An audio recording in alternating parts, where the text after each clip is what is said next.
Hello and welcome to Grow Your Agency. My name is Andi Jarvis from Eximo Marketing, and I'd like to welcome you all along today. Thank you for coming. Thanks for having your lunch with us. Hopefully you've got a brew handy and your lunch, and just sit, eat quietly. Don't want to listen to anyone eating, but please do listen along, join in with us today. We're going to have a great discussion with two wonderful people. Firstly, I'd like to welcome Stacey MacNaught from MacNaught Digital. Give us a wave, Stacey. Let's do the awkward Zoom wave. Hiya. And Paddy Moogan from Aira. Paddy, hello. Awkward Zoom wave time. Ooh, where am I this time? There he goes. There he goes. Stacey and Paddy both run fantastic agencies. Stacey up in Oldham, Paddy down in Milton Keynes. So we've got North and South covered today. And there's going to be a chance for you to ask questions to them as well. If you want to join the discussion, if you're watching on YouTube, stick something in the comments below and we'll be able to pick that up. If you're following along on Twitter, use hashtag AAA or tag me in it at Andi Jarvis. You can see it on the screen there. Oh, no, the other side. There we are. And tag me in that as well. And if you have any questions for them, please do fire them in and ask, and we'll put them to Stacey and to Paddy. But anyway, you haven't come to listen to me ramble about Twitter and YouTube. You've come to listen to Stacey and Paddy. So, Stacey, first of all, do you want to tell us a little bit about how you got to setting up MacNaught Digital? Yeah, absolutely. So I was with an agency in Manchester for 9 years. Started out as a trainee SEO exec, and I think if I'm being honest, my plan was to do a year, learn what I needed to learn, enough to go back and do my freelance copywriting without feeling like a complete numpty every time someone asked me about SEO.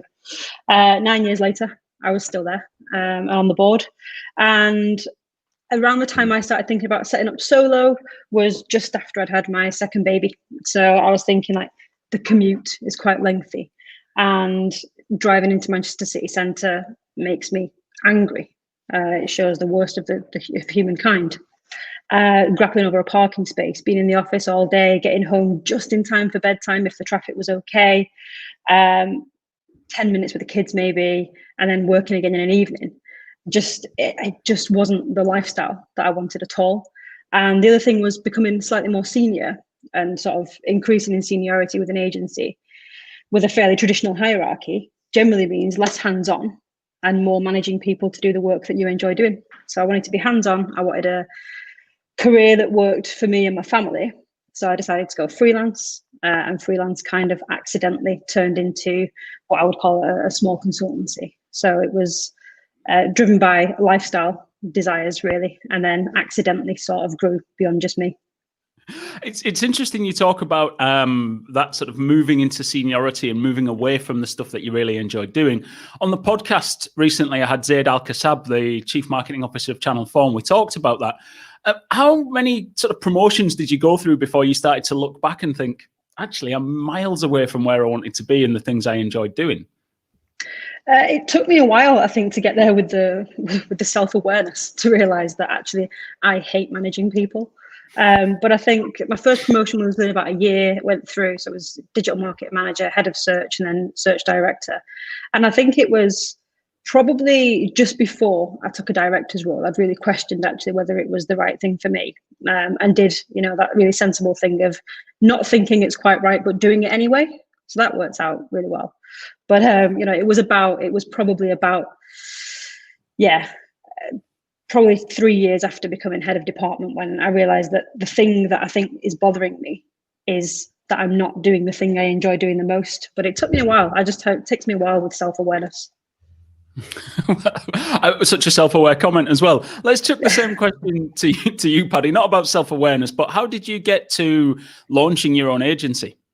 Yeah, sure. The self-awareness is actually quite similar to me in some ways, so I'll come to that in a second. But I was working for an agency called Distilled down in London. I planned on being there for a couple of years. When I moved from Birmingham, 5 years later, 6 years later, I was still there because I loved working there. So I wasn't really looking to move as such. I wasn't really unhappy, but I always had this little niggle to do my own thing and run my own company. And I had a few opportunities to do that because I was happy at Distilled. I wasn't looking to really do it if I didn't feel right about it. And then my co-founder, now Matt, he actually was working at another agency and employed my now wife as an intern. So she was there for 6 years, sorry, not 6 years, 6 months. And so I kind of got to know Matt through that, and also kind of through conferences and events and things like that. And eventually we ended up at MozCon in Seattle. I jokingly said when we was at one of the networking bar things that we should do something together at some point. And a couple of days later, we were in Vegas, had a drink at the Aira casino, said should we start an agency, and about half an hour later we'd agreed everything pretty much. So he took his agency at the time, which was 2 people, joined it up with me. I left Distilled about 6 months later, and then 5.5 years later now we've got about 40 people or so. But for me, come back to self-awareness point that Stacey said, I was actually the opposite in some ways. I loved what I was doing as an SEO, but as I was getting towards the end of my career at Distilled, I realised that I actually loved managing people. And whilst I loved SEO and marketing and helping companies grow, I got the most job satisfaction out of helping people develop their careers and helping people really build careers and grow. So that's actually worked out quite well, because that's been a big part of my role at Aira. Now, and I've always joked that I could be selling insurance or doing anything, but as long as I can help people grow, that's where I probably get the most job satisfaction. Okay. So just, I suppose, a question to you both then, if I've got this right. So Paddy, you decided to start your own agency while doing the jet set tour from Seattle to Vegas and going to the bar. Stacey, you decided to start your own agency while wanting to murder somebody in rush hour traffic in Manchester. They're 62. Yeah. Right. Yeah, well, look, and if you've ever tried to commute into Manchester by car, you'll fully appreciate where you come from. So, Paddy, you've just given us a brief insight to the size of what and scale of what Aira is doing now. But so you're about 40 people. Can you just give us a little bit of background, sort of what specialities do you do? What do you cover as an agency? And then after that, Stacey, we'll go straight to you and tell us sort of how big and what sort of stuff you're involved with at MacNaught Digital.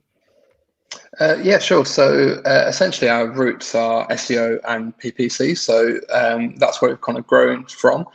So I guess you could say just search generally is our core kind of service, our core offering. And that's kind of split out a little bit over the years, but we've been very careful not to go too far towards trying to be an all singing or dancing agency that does everything. So for example, conversion rate optimization, we've been tempted to get into over the years. It's very difficult, but we've never kind of gone towards it 100%, because we know if we can't be the absolute best at it, we shouldn't move towards it too quickly. So we've always been rooted in search, and that's led to things like content marketing, digital PR, link building, paid social now is part of our offering, which led on from paid search. So I think SEO and PPC is our definite core.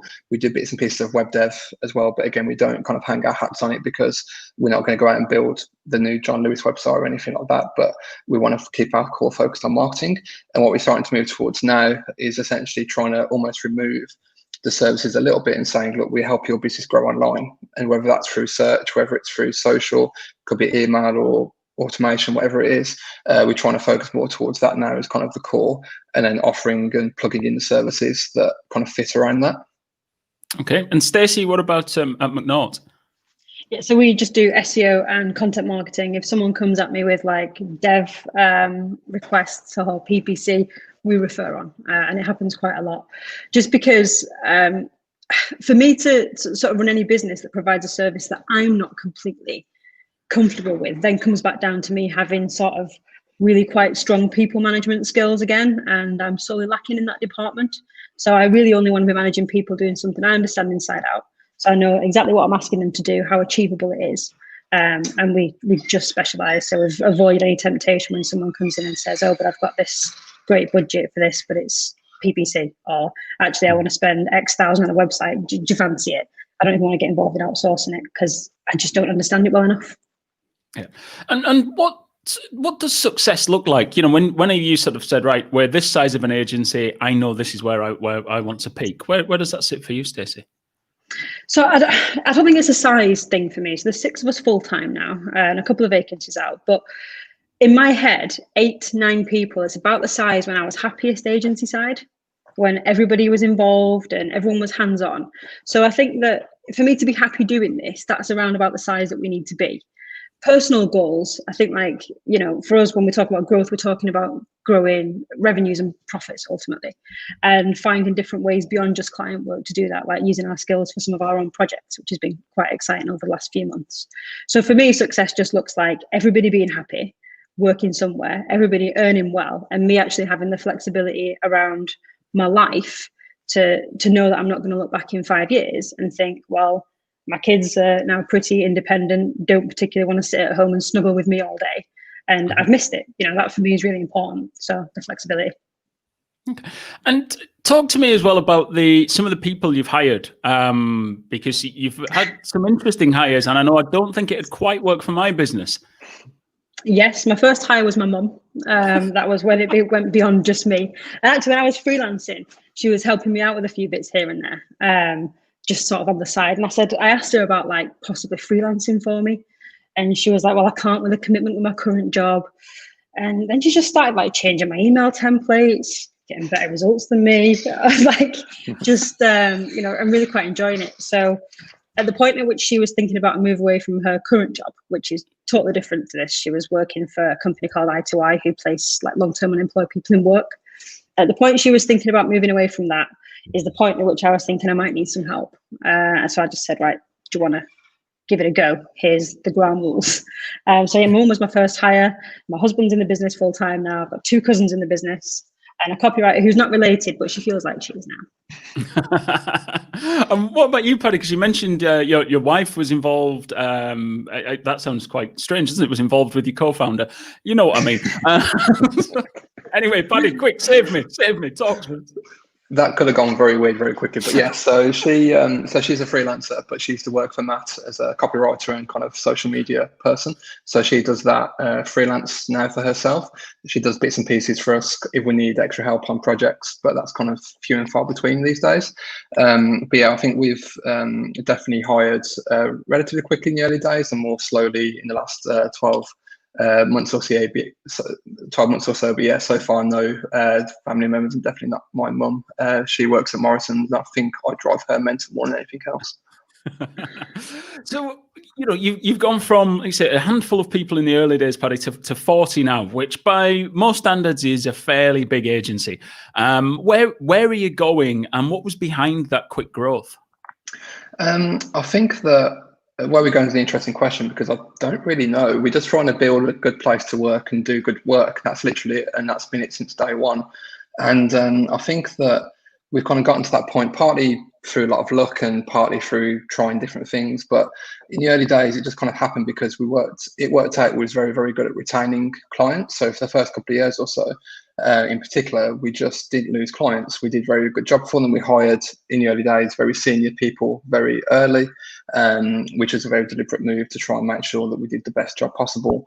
And it worked. We kept a lot of clients with us for the first couple of years or so. And then as we grew, naturally churn starts to happen. But generally, we've kept a lot of clients with us, and retention's pretty good overall. And I think that's definitely been a big part of growth, because you think about new biz and you think about new leads and speaking at conferences and bringing in new business. But for us, I mean, that has helped us grow, but the growth, I think, has really come from just keeping clients and keeping them happy. I think that's where most of it's actually come from over the years. Mm-hmm. And what about you, Stacey? Is that a similar story for you? Yeah, so we take a lot of referral work. And I've got a website that generates quite a lot of leads, but honestly, the effort that goes into new business, the proposal stage and the calls and aligning objectives, and actually the making sure there's a fit there for both parties, so much work. Like that, if your retention is poor, it's going to cost in the long term. And I don't hire nor want to hire salespeople. So for me, yeah, I mean, our focus is on retention primarily, and then we do take on new business, but we're pretty picky about what we take on now, just because we're a small team. We don't want to scale quickly because of my poor people management skills again. So it's, retention's key for us. Yeah, I think, one of the things we had when people watching this will be thinking, what does success look like? And two very different approaches. You've sort of 40 people at Aira, yours 8-9 people is where you want to cap at. And do you sort of look at other models where people are either growing fast or not growing quick enough and think, do you see that as a strength of what they're doing, that they're growing so fast, or that they're not growing fast? Or do you look around at the industry and go, that's interesting what they're doing or not? Or do you just care about what's happening in your agency? Yeah, I mean, for me, I'm primarily focused on what we're doing. And I think it's, everybody's growth in people numbers doesn't always necessarily mean growth in profit. So for me to achieve what I want, which is that lifestyle that allows me to spend time with the kids, do nice things with the kids, do so flexibly and not be tied to a desk 40 hours a week, it's never going to come down to how many people are in the agency. It's going to come down to how profitable we are. And I think the two are really different. And sometimes as an industry, actually, we place quite a lot of emphasis on, oh, look, there's 9 million people in here now, without like any real backstory or understanding of how that affects the bottom line. Okay, Paddy? Yeah, I mean, it's interesting, like using the number of people as a gauge for potentially how successful you are. And I kind of accidentally did it at the start of this podcast by saying that we've got 40 people. It's actually not a great measure. And I think Stacey touched upon some of the reasons why here. But as a founder, it may not matter how many people you are in size, and it could actually have the opposite effect. So actually, it's quite interesting whenever you speak to agency owners. One of the first things they often do, and I'll do this for people who are outside of our industry, just friends, people ask me about what I do. I always default to saying, well, we're about 40 people. And I don't know why. Like, I don't know why that's a thing that is really should be front and center, because it's not. And it's good in some ways as a gauge, if that's what you're interested in and growth is your thing. But I think something myself and Matt have always said since day one is we didn't want to grow for the sake of growing. You don't just add people in when you're not really sure if you're doing the right services, not really doing the best job for clients. And I think that it's very easy to let it go to your head and get kind of let it run away with itself a little bit and forget what you're doing in the first place. And you kind of don't want to become so big that, like Stacey said, you lose profits or you start doing a worse job. And that happens. Like, as you scale, you can't help but kind of maybe do less good quality work, or you can't help but let profits slide a little bit if you're not careful. And we've been through various stages where we've seen both of those things, and they're realities. And I think realizing they're happening and realizing you need to confront them is really important. But a lot of people don't. They just see the numbers going up in terms of headcount and see the revenue going up, and they kind of think it's cause and effect. I don't think it's always that simple. So what are the key metrics that you look at in your business, Paddy, then? What are you looking at for on a daily, weekly, monthly basis, or whatever? So you're speaking to the co-founder that definitely would answer people and whether people are happy in their jobs. Matt is definitely on the same page, but he's more the numbers geeky, financy person than I am. He makes sure that we don't go out of business, basically, because if I was on my own, I'd probably have a very expensive hobby. But yeah, he's on that side and balances me out quite well. But for me, it's all about building a great place to work, and that's really hard to measure as a metric. We do surveys, we check people's kind of morale, happiness scores, that kind of stuff, but you still can't really get a fixed KPI with that. But you do know roughly if you're doing a good job in terms of people staying with you, progressing, being happy in their job. So that's really what it comes down to for me. And then alongside that, it roughly correlates with your client happiness as well. So in the last 12 months or so, we've been a bit more formal around client surveys, getting their feedback on what we're doing, what we can improve. That's far more structured than it's ever been. So putting those things side by side, really for me comes down to whether we're doing a good job or not. Are our people happy? Are our clients happy? And they're obviously very closely related as well. So it probably comes down to those things for me. Obviously revenue, margin, EBITDA, that kind of fun stuff, which my eyes glaze over with a lot of that. But they're important to make sure that you can actually keep people happy, keep paying them well, keep kind of giving them good benefits and perks. But ultimately for me, it's happiness of clients and happiness of the team. And do you measure staff retention as well, Paddy, that rate? Because I know it's one question when I work with my clients, I don't do agency services. So when they ask me who should they be looking at, who should they be talking to, there's a couple of questions I always tell people to ask when they're approaching an agency. And one is ask them about their staff turnover rate or staff retention rate, depending on how you're measuring it. I always say if they're not measuring it, it's a concern. If they are measuring it and they won't tell you it, it's also a concern as well. Because huge turnover in agencies is often the canary in the mine that there's something wrong, in my opinion. Is that something you track and you measure? You don't have to share what the number is, but is it something you track and measure? No, happy to. So yeah, we do track and measure it. Back in the early days, so when we was probably 18 months, 2 years old, I had this naive view that it should be 100%. You know, we actually had a target at one point of we don't lose people because we hadn't up until that point. And I think that's naive. I think it happens if people move on for very good reasons. People move on for less good reasons, and that's just life in any company. So I think we have got a target. I think it's sitting at around 10% at the moment, maybe 12% in terms of churn of staff.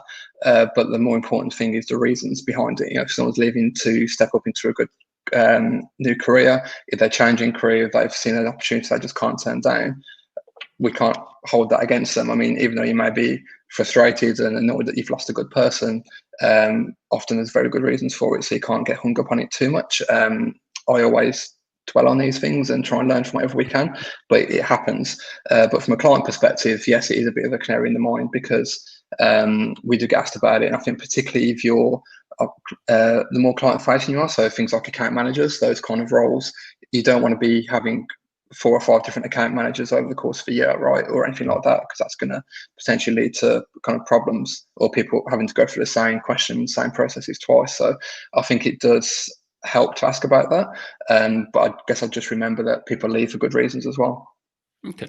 One more question for you, Paddy, and then I'll let you stop and take a drink, and I'm going to throw quite a few at Stacey. This one has come in from Ricky Neal. So just a quick reminder, if you are listening, please do fire in your questions. You can either tweet me and use hashtag AAA, or pop them in the comments, and we'll go from there. So this one from Ricky is about, you mentioned about hiring senior people in the early days. There's obviously a risk reward with that. You're bringing in better people, but they tend to cost more money, which is, maybe when you don't quite have the revenue. What's that sort of payoff for you there? Yeah, it's a really good question. So Matt already had a couple of people working for him who came with him when we joined up to form Aira. But our first couple of hires, I guess, as Aira, I think the first 3 were what we probably call senior people. They've been around for a good few years.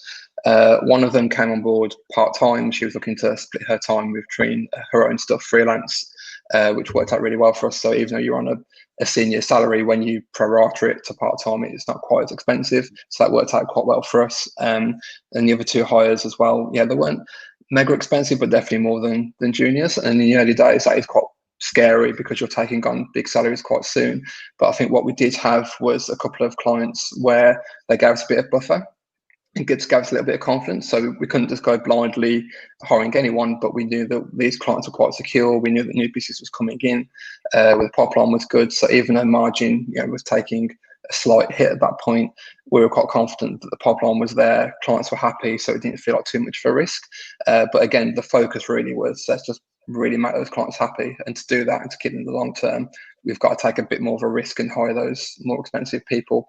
But it worked out quite well. But if we hadn't had that good pipeline, or those clients were wavering a little bit, wobbling a little bit, it might have been a bit more difficult to hire those couple of people at the same time. We may have hired just 1 or 1.5, something like that. Mm-hmm.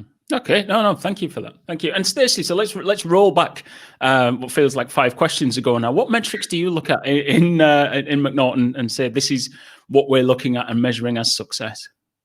Yeah, client retention, really important for us, because as I say, we don't have new business execs. For us, like, continuing to operate profitably is going to come down to retaining clients. And then, we don't need to do it formally because there's 6 of us in a room and I'm related to most of them. So we don't really sort of formal surveying, but definitely, is everyone okay? What's everyone doing? How are we finding things? Results for clients. So we tend to try not to get caught up in metrics like we want, 10 plus domain authority, 30 links a month. We want to be measured on sales through organic search, leads through organic search. So every month we get together and talk about, what targets do we have for this client? Where are we against those targets? What's gone right? What's gone wrong? But basically, are your people happy? Are your clients happy? And is the result that they're sticking around is what we're looking at day to day.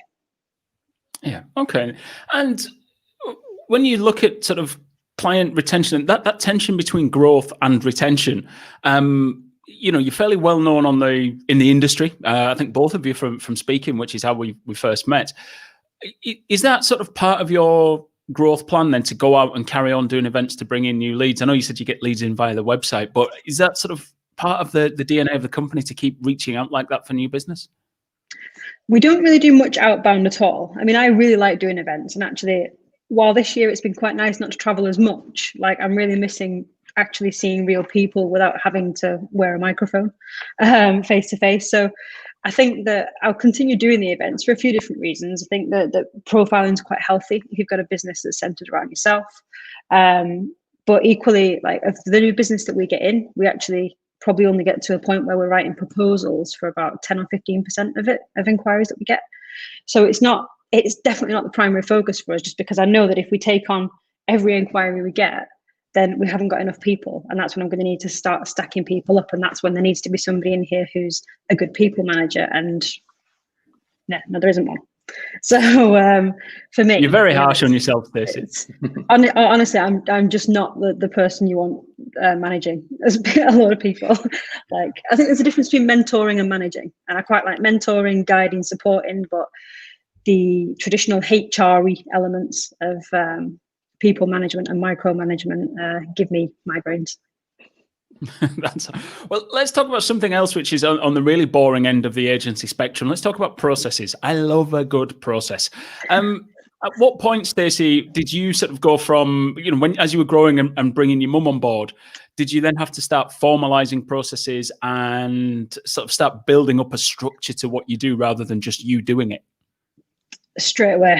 So I think at the point at which I realized I needed my mum involved, I was like, right, okay, so actually this might be a few people. And if we're going to have a few people, then there's going to need to be some processes. So there's nothing like really heavy. But pretty much from day one, like as soon as I had my mum in, it was, even just starting informal things like, okay, this is how we're going to start a month. And this is the stuff that needs to be done straight away. And these are the benchmarks that we need to take certain actions on.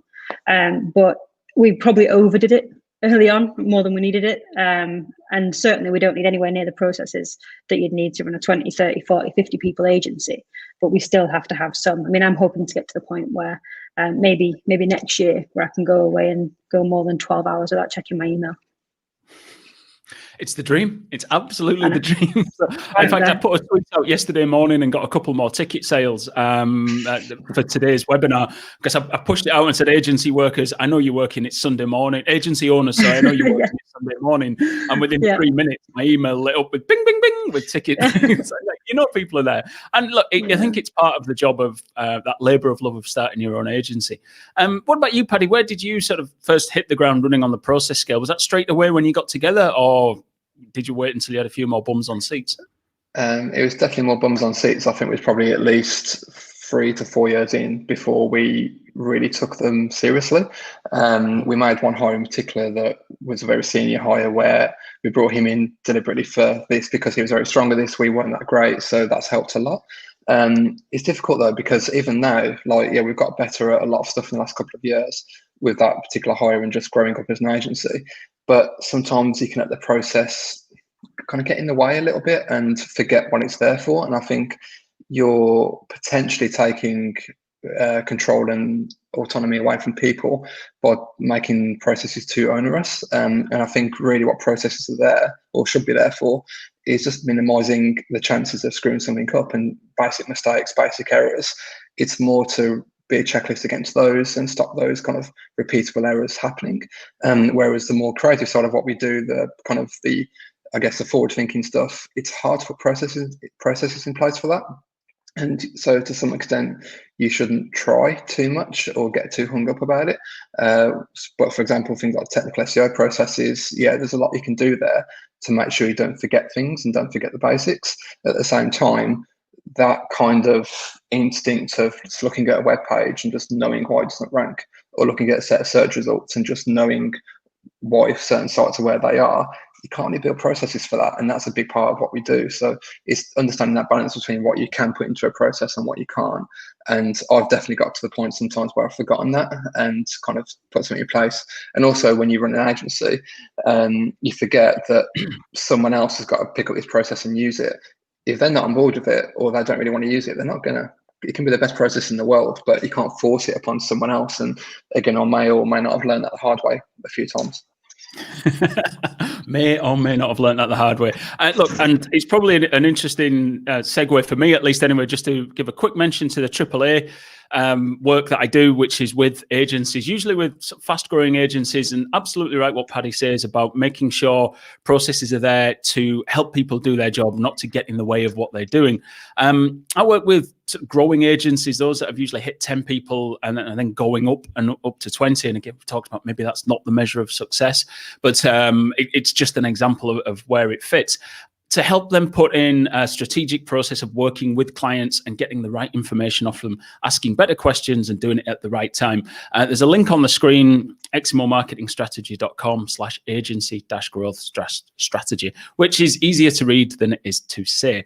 But I'll talk a little bit more about that at the end, about how it works and what it does. But before we get onto that again, what I want to do is to come back to Paddy and talk to him about the great coronavirus disaster and how business expand and contract because of that. Some businesses, some agencies did really, really well through coronavirus. I'll give you a little story about my business. Lockdown happened in March. April still went fairly well, and a lot of projects I was supposed to be working on through the summer got pulled forward and finished. A lot of stuff that was supposed to start in April never did, and I had this lovely moment in May where I looked at my invoicing, and I think I had 200 quid to invoice for the month of May, which if you've ever met me or we've met anywhere, you'll know probably won't cover my coffee bill. So it was a little bit of an awkward time in May. We're like, what do we do here? Luckily, things have picked up since then. But how was life at Aira, Paddy? Hopefully you billed more than 200 quid in May. But how was life during coronavirus for you? Barely. Yeah, it was tough. It's weird because you look back in this whole period and it was difficult in so many ways, but business and personal stuff. So whilst you're trying to deal with your business and deal with what's going on there, you have to realize that actually you're being affected personally by what's going on. Your team are being affected personally. Your clients are being affected personally. And it's like this weird amalgamation of what was going on. And it hit us quite hard at the end of March, start of April. There was about a 72-hour period where it got real very, very quickly. There was one particular day which I'll never forget, which was March 26th, and the morning we lost our biggest client. We paused our biggest client that day, and I then had to go and do a pitch about half an hour later with a very big client, big brand who we're now working with, thankfully. And I hadn't told anyone at that point. I was my co-founder, so I kind of went from this phone call, text message from our biggest client through to having to do a pitch, and that was a weird pitch to be able to do because trying to be in the room and switch on and stuff was really difficult. Thankfully, we won the pitch, and they're still a client now, which is great. But that day was like a roller coaster, and the days that followed was when another couple of clients paused. We had our top 3 or 4 clients pause within the space of a few days of each other. And that's when we had to start to use the furlough scheme, which thankfully helped us a lot during that period. And now we're at a point where nearly everyone's back from furlough. We've got 2 left who should be coming back hopefully quite soon. And it's been really difficult to, I guess, know what to do about it as well, because you can't pick up a book and read about how to run a business during a pandemic and how to deal with clients, how to deal with people, and also do the right thing by people as well. So it was definitely really difficult. I think we're starting to come out the other side of it now. We are starting to see new business picking up, clients are reactivating, switching back on as well. So we are definitely coming towards the end of it, hopefully.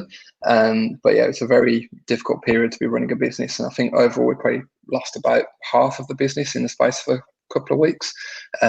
Seeing what you've built for 5 years literally crumble in front of you, and you've not done anything wrong either. No one has, and that kind of made it more difficult in some ways, but also easier because you can't blame anyone. You can't say you've done something wrong or learn from it as such, but that made it quite difficult as well. But looking back at the whole thing, I know you said, Andy, about companies doing well for all of this, actually thriving and growing, and that's absolutely amazing. At the same time, this has taught us some very valuable lessons, and looking back on it, like, I'm almost grateful for the lessons it's taught us. It's kind of brought us back down to earth in many ways, because January and February we were flying, like absolutely flying. 2020 is going to be the best year ever.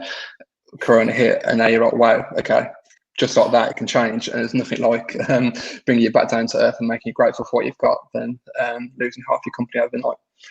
Mm-hmm. No, I think broadly similar. I'd planned. I think I was on track to double turnover in the next financial year because of work I had planned and ready to go. Shovel ready, I think the government calls these projects, and within a week they all cancelled or pushed back. So we'll see what happens if they come back. But it's interesting, isn't it? Stacey, how did it affect your business? So we got lucky. I say, look, I mean, someone's going to have written that book by the end of the year, How to Run a Business in a Pandemic, I'm sure. But I think for me, the first thing was, like, from mid-March, I was starting to think, okay, this is starting to look like a bit more than a coffee in China. And then when lockdown hit, and probably a few days before lockdown was actually formally announced, I sat down with my husband and had this sort of panic moment, because I was like, look, all of our revenue depends very much on the revenue that our customers make. What's at risk?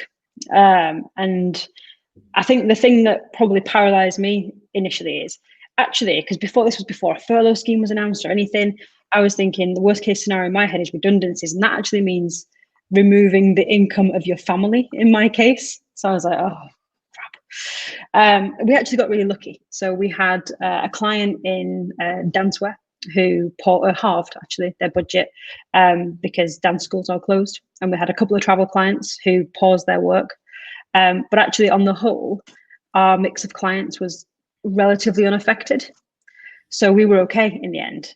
But it was the few days panic between sort of the start of things looking like we were going into lockdown and then any sort of help actually being announced, where I was just a bit of a mess, to be honest. And we've been really fortunate and won a few things over the course of lockdown as well from companies who've experienced growth over lockdown. But as I say, it's purely by accident rather than by design. But the one thing I will take forward is actually the client diversity that we've always had, as I say, by accident. It's a conscious effort for me going forward to make sure that my clients are in as many different sectors as is humanly possible. So I imagine there'll be people watching this trying to take lessons of how they grow their agency. And there's a lot of advice, often from people like me, often from elsewhere, that niching is where you should be. And, not just niche into SEO, but niche into SEO in travel or SEO in some sector, shoes or whatever it might be. But you're saying that you're taking a definite decision now to not go sector specific, to stay as broad as you can so that you've got that diversity of income. Yeah, I mean, that's kind of always been, I've always quite liked the idea of being agency rather than in-house because of the spectrum of different sectors you can work in, the overview that you get, the sort of knowledge you can pick up from different sectors and apply to other ones. I think that, for me, has always been a real advantage. So we kind of accidentally ended up with clients in tons of different industries. And I always, for me, it's like, if I can avoid having two clients targeting exactly the same set of keywords, I'd much rather I avoid that situation. So sort of anyway, we'd kind of naturally had clients from loads of different sectors. But I think consciously now, much more consciously going forward, I really want to be diversifying. And part of that is because we might have a second lockdown and I just want to make sure that, I've not got too many eggs in travel or something like that. But part of it is because I think, if anything, if you'd asked me this time last year, so, what do you reckon? Are we having a pandemic next year? I'd have been like, yeah, whatever, it's going to be great. It's going to be a fantastic year. No one can ever predict this. And it just makes me wonder what's next. Is there a meteorite? Is the Black Death coming back? We don't know. 2021 could be an even bigger shit show. So I think it's just nothing surely can be worse than 2020. Surely. So have you taken any other kind of practical business steps to fight off any future lockdowns? So, for example, I know I'm stockpiling a little bit more cash than I would have done previously. Usually I'd be like, a month it'll be right. But now I'm taking a broader view. Have you taken any other practical steps, Stacey? Yes, I mean, we've definitely looked at, we cut a lot of costs actually right at the start. So we went back through, it was a bad time to be a tool provider, I'd imagine, because we went back through all the tools that you sign up for and you forget you signed up and cancelled those and things like that. So we tightened costs anyway. We're a pretty low overhead business anyway. Tightened costs there, and that's pretty much all we could do because obviously we're not gonna cut office space, or we're not gonna cut overheads. People want an office space. One thing we have done practically is we've taken every little niggle that people had with things like their kit, working from home all the time, and we're going through the process of making sure that any tiny little niggle people had isn't there. Everyone's got a really good laptop stand. It's just little things like, if people have to work from home, are we literally ready for them doing that all the time, not just here and there? And yeah, we managed perfectly fine, and working from home in this industry is pretty straightforward. But I think that knowing that in my head there's a very real possibility of that being enforced again quite soon, we've definitely looked at what we need to make sure people have at home in order to work as best they can from the dining room table. And Paddy, what about you? Any practical steps at Aira? Yeah, so it's an interesting one because one of the things we said in late March, early April, when we had to use furlough and kind of tell the whole company was we kind of accidentally been preparing for this. Obviously, with not knowing it was going to be a pandemic, but we'd always kind of been very careful with putting cash in the bank, getting cash behind us from day one. And that kind of gave us that security when the pandemic did hit. So whilst we still had to use furlough and there was some very serious conversations about what the long term could hold and whether we was going to kind of get through in the same way and keep Aira what it was, we knew Aira was going to survive, but we just didn't know what it was going to look like. Was it going to be half the size, quarter? We just didn't know, but we knew it was going to get through because we put a lot of work into kind of shoring up the cash, making sure that me and Matt aren't exactly taking loads out of the business, that kind of stuff, to secure the future of the company. So we've kind of been doing it by accident, but something we realised, and also the diversity of clients, going back to that, similar to Stacey, we've accidentally ended up with a lot of clients in different industries. We were slightly overexposed in travel, simply because we'd done a good job in travel for a few clients and that brought in a few more. So if we had 4 or 5 in travel, when that obviously hurt us quite badly at the time. But generally, we prepared ourselves quite well without really knowing it. And the diversity of income as well, so not being too reliant upon one single client or even 2 or 3. There have been points in the past where we have been, and we've worked really hard to diversify that income as well. So when you lose one big client, you're not suffering or going under or anything like that. But what happens is you don't expect to lose your top 4 or 5 clients at the same time that new business dries up as well. Like you never expect those 2 things to happen at the same time. So that's probably where some of our loans have come from. But equally that we were doing the right things before, so we weren't kind of screwing things up. It kind of gave us some validation in some ways that we've been focusing on the right areas.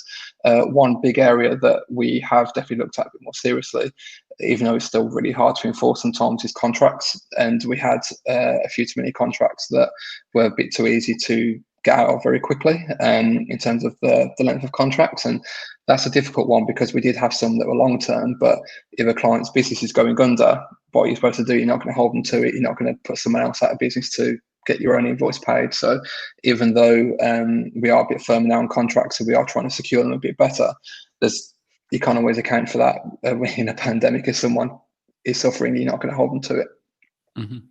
No, and I think you're right. It's been a great learning for everybody while this has been going on. And I know you've already written 1 book, haven't you, Paddy? So maybe the time is right now to get that other book out in time for the Christmas bestseller. Well, my wife keeps joking that every time I come home from the kitchen to the living room and moan about something else, there's no chapter in my book that I'm going to write. So, yeah, but hopefully that book won't be needed, so I won't write it.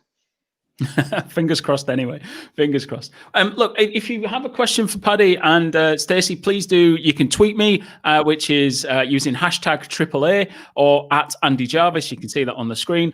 Or put it in the comments. We've got a question in from Michael. Thank you very much for your question, Michael, which broadly says, Paddy and Stacey both have great reputations. And I think to boil that down, how do you go from being in the business to working on the business? Because people will want to work with the pair of you because you are sort of so well known in the industry, and that's probably half the reason people are approaching the company, or maybe a lot of the reason anyway. So let's go. Stacey, you take that first. Yeah, so I guess it's less of a challenge for me because I'm still, hands-on with most of our clients. I am pretty careful. A lot of our inquiries come through from a freelance site of mine, like an old freelance site I had originally. So there's always a positioning job there to sort of set expectations. It's not just me anymore. But we always introduce at the start to people who'll be on the day-to-day. So I tend to lead the strategy on most accounts. And then there's any of the other 5 people in here could be doing the day-to-day. So I do introduce them to other people, and there's conversations that I'm not involved in between people in here and clients.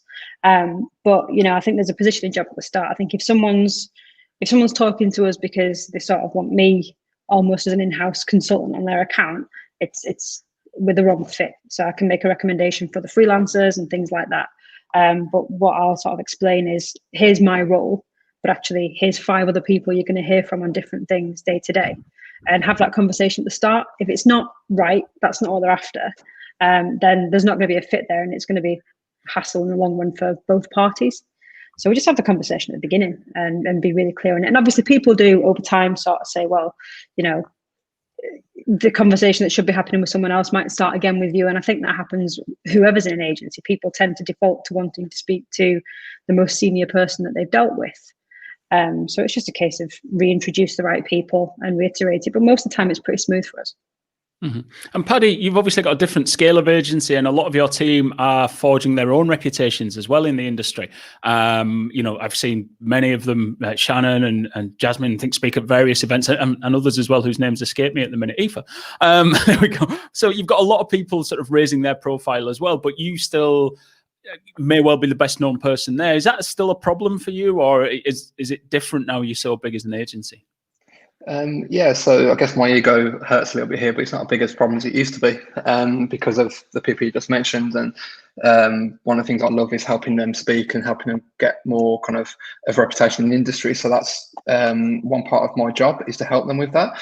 But yeah, there is a benefit in that takes some of the pressure and I guess the expectation away from me and other people. It spreads it a bit wider, which definitely helps. But similar to what Stacey was saying, we're always very upfront about who the client's going to speak to. And if a client has come in because of me, they've seen me blog somewhere or speak, or they just know me, one of the first things we say when we do intros on the first call is, okay, well, my job is to help with strategy in terms of setting it from the start, but then I'll get out of the way. And people laugh when I say it on a call, but my job is to get out of the way of the team and let them do their jobs. But it's actually true, because the truth is I'm not the best person to be doing the work for them. We've got a whole team that are way better than me at this stuff. So we're clear on that from day one, similar to what Stacey was saying. Also, it can be a bit of a red flag. So if someone is obsessed with just speaking to me all the time, even as a project started, if they're still picking up the phone just to me when there's no reason to, or just emailing me, it's a bit of a red flag that you want to address really quickly as well, because they should understand that we've got a whole team of people here who can do the job very, very, very well. They shouldn't have to pick up the phone to me all the time. So it can be a bit of a thing to keep an eye on. The other thing that I try and do, particularly when a client's come via me or via recommendation via me, is I'll set a schedule to check in with them, normally once a month, once every couple of months, and then I'll send them an email, give them a call, and just say, hey, how are things going? Things okay? And also, when we kick off a project, I normally send them a direct email and say, look, the team have got this. You've got Shannon, you've got Aoife, you've got Jasmine, but here's my mobile number. If anything ever goes wrong, if you're ever concerned, just call me and I'll help fix things. But they've got this, so don't worry too much. Because I know it is, if you sort of have your ear to the ground listening to client-side conversations, one of the things you hear, not just in agencies, that management consultants get it as well, is that you get the senior pitch team and the junior delivery team. Is that something you work hard to sort of counteract, that type of thought process from clients sometimes, Paddy? Yeah, definitely. And I think what we're trying to do more and more now, we've done it a lot recently, it's been quite successful, is when we're doing a pitch. I'll be on it, if it's particularly if it's content or PR or link building related, but 90% of the talking is the team. We will get the content lead, the PR lead, Shannon, Aoife onto the call, because they're the ones closest to the work and closest to running the teams. So most of what we pitch actually comes from them anyway, and the ideas come from the team. We could be better at, I think, getting a wider variety, I guess, I don't want to say juniors, but more kind of the exact level, the new people on the account who are also going to be working on it. I think we could get them on the call more, but it's always a difficult balance, because you don't want people on the call who aren't really needed at that particular point in time, but you also want a client to meet who they will be working with. So we could always be better at that, I think, but you also don't want 10 people on a call with 10 people at the client's end, because that's messy. So I think wherever possible, trying to make sure the client meet the actual team who are doing the job also helps from day one as well. So we try and do it where we can.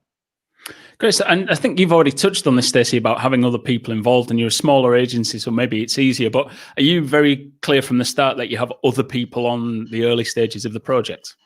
Yeah, very much so. So, I mean, if it's just me alone doing the pitching, sometimes there's other people involved as well, then, there's here's who's going to be dealing with it, here's their names, here's their pictures, here's everything you need to know about them on a day-to-day basis. And then we'll have an intro call at the start of any campaign. So here's, a chance for everyone to ask their questions. So I've got someone in here who's going to be writing all the copy for a website. They're going to have tons of questions, probably not for our main day-to-day contact, maybe for somebody within their team. So we have a call separate to the pitch call that is just a who's who, get to know one another. It often ends up on a totally different topic, but just a bit of a chance for everyone to get to know one another.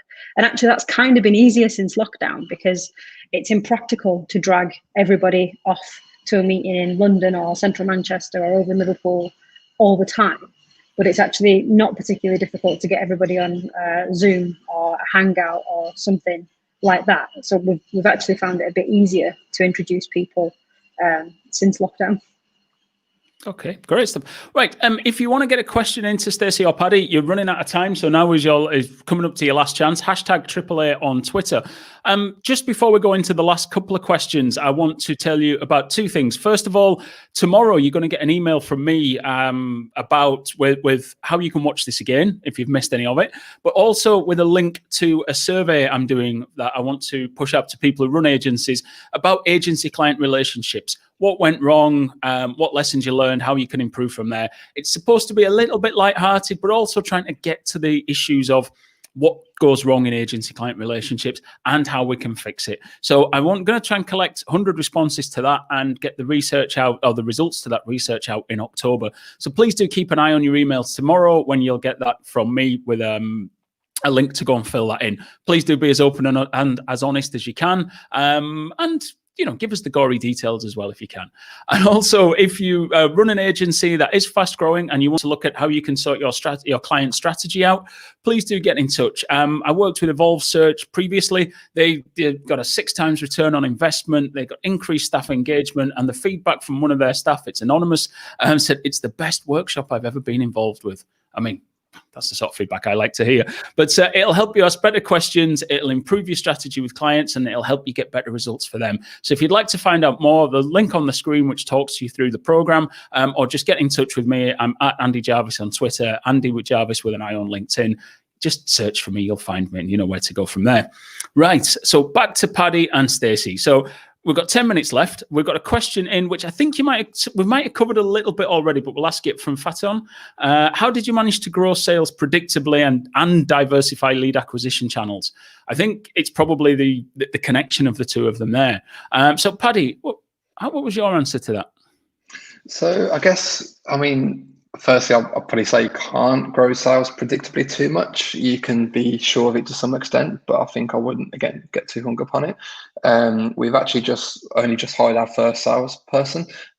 We hired her back in February, right before COVID, and that has obviously been really good to get her on board to help with sales when things start to pick up again.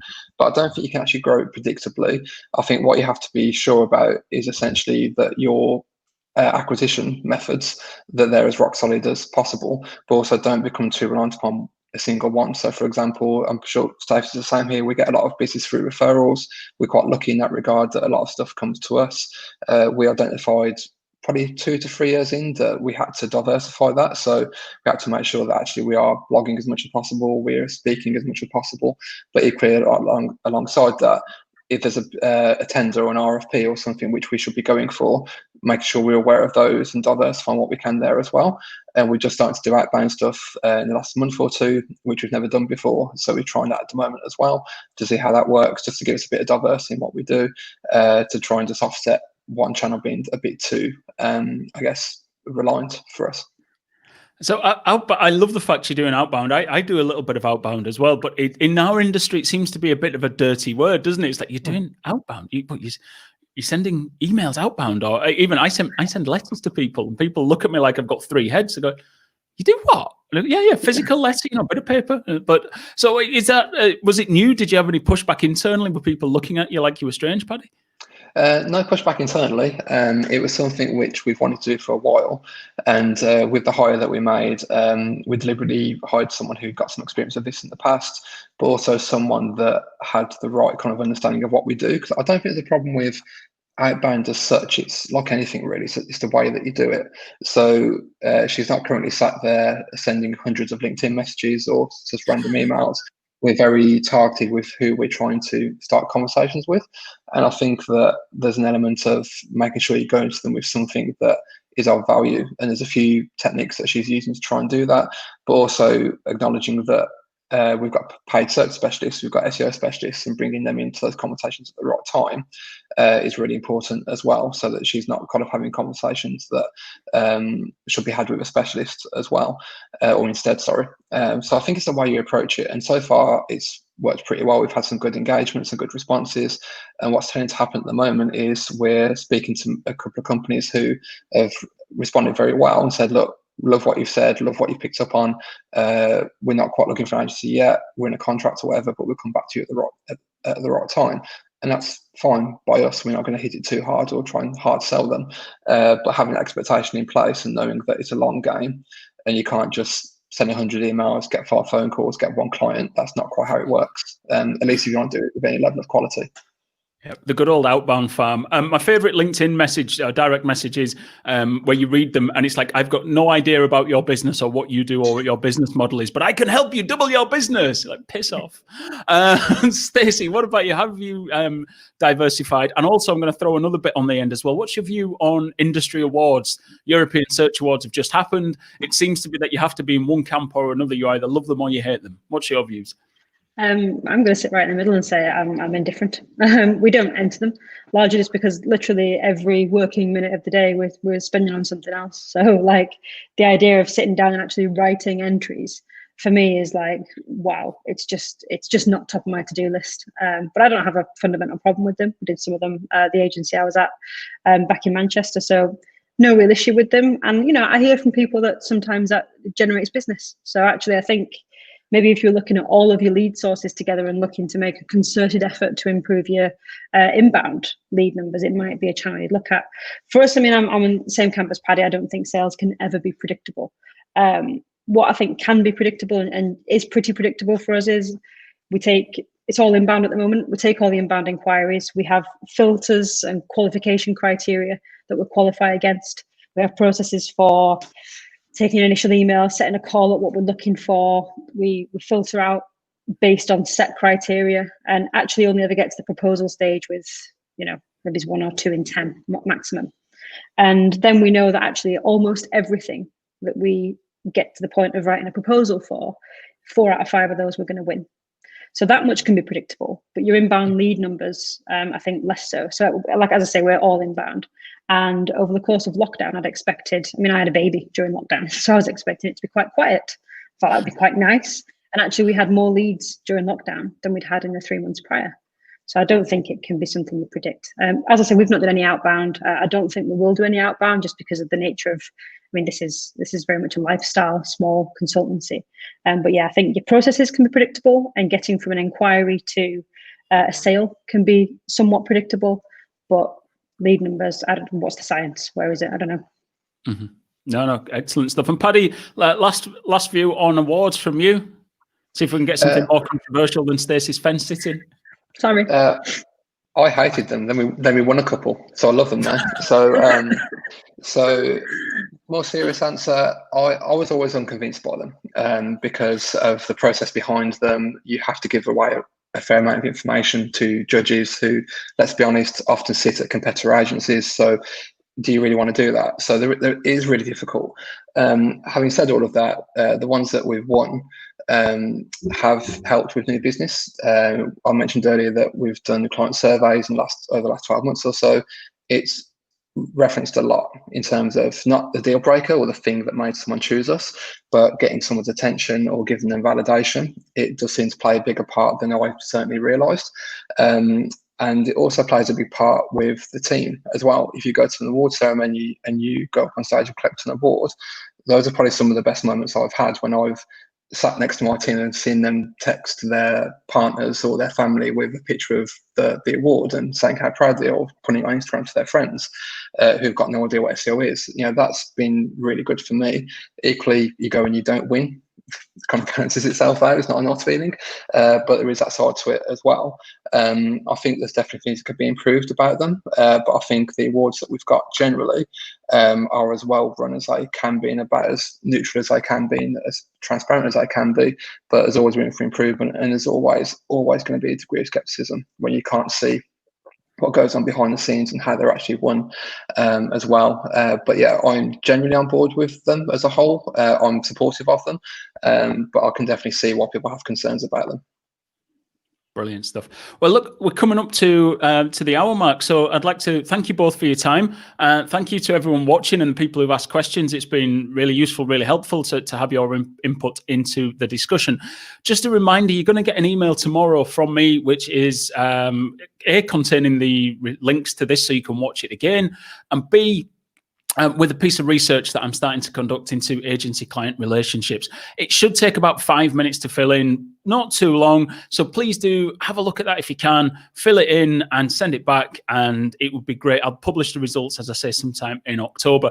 But I really just want to get to know what you think's going wrong in the relationship, or could go wrong potentially in the relationship, and what lessons you learned and how you go about fixing that. So there'll be, it's all broadly anonymous, so there's no need to put any names in or anything like that. But please do, when you get that email, have a look at it and fill it in. That would be wonderful. Once again, I'd just like to say thank you to Stacey and Paddy. Hopefully they will pop up and appear on screen so we can do the awkward Zoom wave before we leave. There you go. But thank you for your time, the pair of you. It's been wonderful to speak to you. Please do, if you have any questions after this event, just fire them to me. I'm at Andi Jarvis on Twitter and LinkedIn. And or you'll find Stacey and Paddy on any of the tweets that I've put out in the last month or so. So thank you again for your time, and good luck growing your agency. Thank you. Thank you. Thanks, Andy.